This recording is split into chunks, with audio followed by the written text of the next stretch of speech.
Yo, what's up guys? In today's video I'm going to be showing you guys my ALC settings. You guys can go ahead and try these settings out for yourself.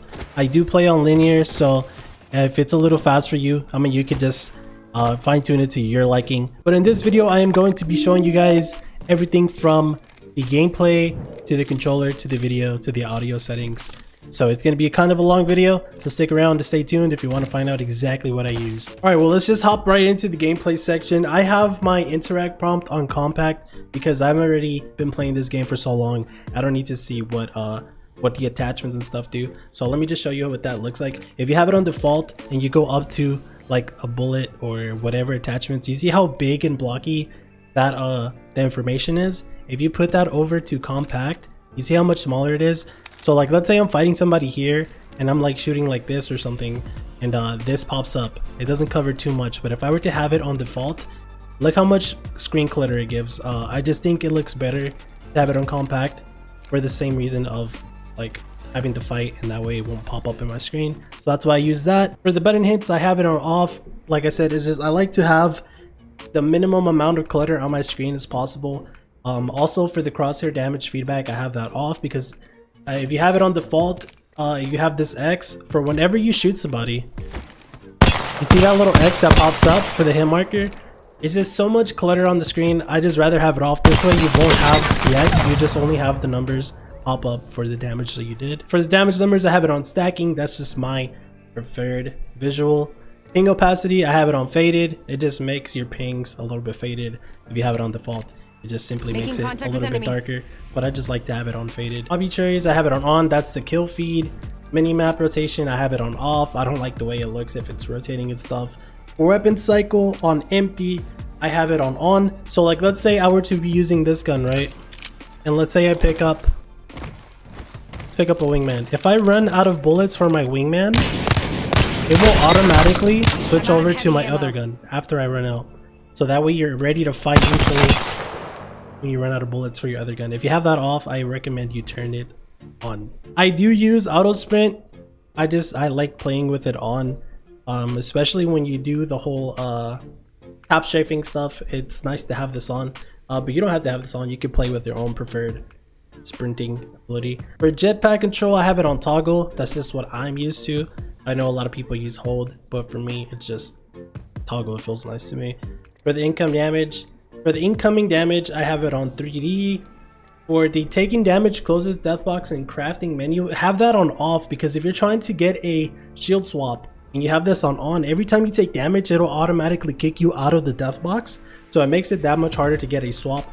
So definitely turn this thing off. For the hop up pop up, I have it on. For streamer mode, all this other stuff, like, you guys don't really need to know about this. This performance display, I have it on because I like to see how much FPS and stuff I'm getting over here on the right side of my screen.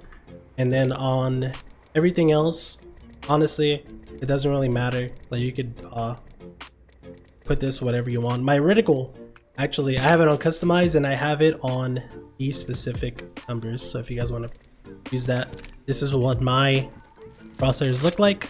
I like this green. I feel like you could see it in almost every single situation. Yeah, this is my color if you want to go ahead and use that for yourself. I know a lot of people use pink or blue or purple. Just green pops for me the most. For colorblind settings, I use Tritanopia, and everything else is all default. I just feel like this Tritanopia just looks the best for me. I'm not colorblind, but I just feel like it makes the colors pop that much more. So yeah, that's why I use Tritanopia. Hopping over to the controller settings. For the button layout, I have it on customize for the reason that I like to flip my kunai. Okay, for the stick layout, I have it on default. Interact, reload, I have it on tab to use and reload. Crouch, I have it on toggle. I know a lot of people like to use hold, but I feel like it's just, it's too much work having to hold down the button if you're trying to rat or like take peek shots, I don't know.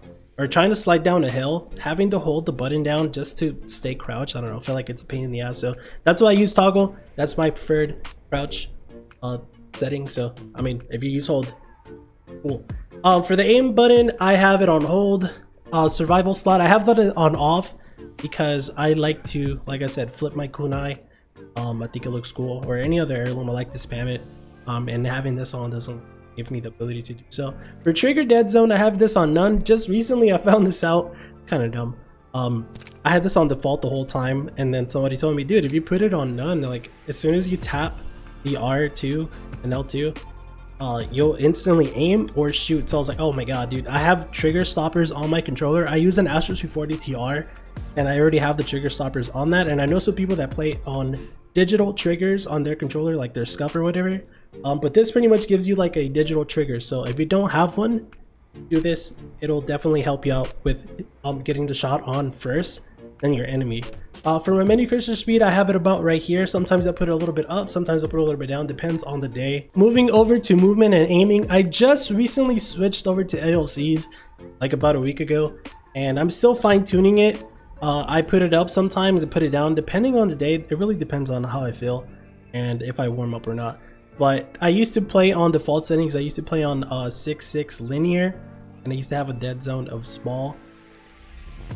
This stuff, don't play on vibration. It'll mess you up if you're on controller. It's so much better playing without vibration. Okay, so these are my ALCs. I play on a dead zone of 6 because I do have slight stick drift. The more stick drift you have, the higher you should put it. If you can't afford to get a new controller, I know, I get it, I've been there. I'm kind of in the same boat right now, so that's why I'm just putting up my dead zone little by little, because I do have stick drift at the moment, but usually I'll have it around 5 to 4. For the outer threshold, I have this on 1. For the response curve, I like to play on linear, so I have it on 0. I'm not sure what the other ones are, but I know that the 0 is linear. I don't use per octave settings. I like all my settings or all my optics to be at the same speed. It's just my preferred sensitivity. But for the yaw pitch, we have 355. I usually put this up a couple notches every other day because this is kind of like playing 6.6, but I'm trying to get it up to like a 7 so I could be that much faster. So yeah, I put it up little by little, or I would drop it down just a little bit. Doesn't feel right.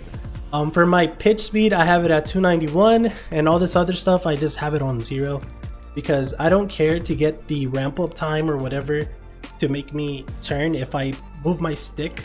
So that pretty much what that thing does is it's like you move like this, and then when you put the stick all the way to the right, like you'll turn really fast. I don't like that. I like my speed to be nice and controlled, so that's why I use those on 0. Coming down over here to the ADS, I have it exactly the same as my hipfire because that's what I'm used to. I'm used to 6.6 linear, so this is pretty much what it is. It's 6.6 linear, but on ALCs without all this other mess in there.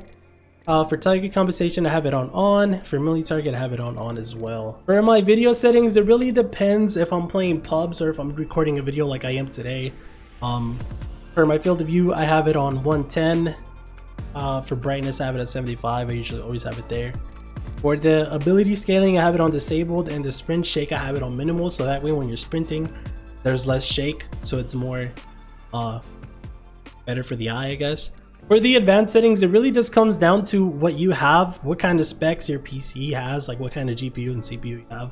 I have a 3090 Founders Edition, and I have a Ryzen 9 5650X, so I'm able to play at really high settings. I could even play at 4K and stuff, but I usually have this all on low. But since I'm recording a video, I want it to look nice, I put everything on high, but usually I have everything on low. In my texture budget, I always have it either on very low or maybe a medium, but it just really depends on your PC. Like it depends on the PC that you have and what kind of GPU and CPU you have. So yeah. For my audio, I like to have this on 85. I don't usually like to have it at 100. I feel like it's just too loud, and I like to use Discord, so this feels the best for me. And all this other stuff, you can just like it really comes down to your liking. Also, this thing right here, sound and background. I know a lot of people that stream and play on their PC and when they back out of their game, they can't hear their in-game. If you put this on, every time you tab out, you'll still be able to hear people in game chat or whatever's going on. So definitely turn that on.